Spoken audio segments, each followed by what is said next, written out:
নমস্কার বন্ধুরা, শিবানী কুকিংস ব্লগে আপনাদের স্বাগত জানিয়ে আমি আজকে আপনাদের ডিমের শাক তুলে ডিমের শাকের রেসিপি বানিয়ে দেখাবো। আপনারা পুরো ভিডিওটা দেখবেন।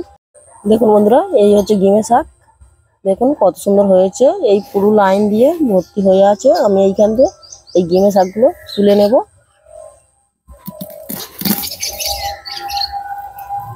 লাল আলু দিয়ে ডিমের শাক মাখা বানাবো।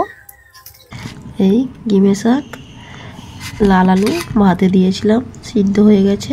দেখুন একদম এই লাল আলু 2 পিস নিয়েছি, একসাথে আমি মাখিয়ে নেব। লাল আলু হচ্ছে মিষ্টি আলু, এই আলুর সাথে মাখালে গরম ভাত দিয়ে খেলে খুব ভালো লাগবে।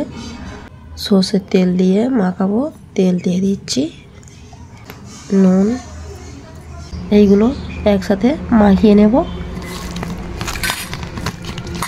এই ডিমের শাক তেতো হয়, অল্প করে ভাত দিয়ে খেলে খুব ভালো লাগবে।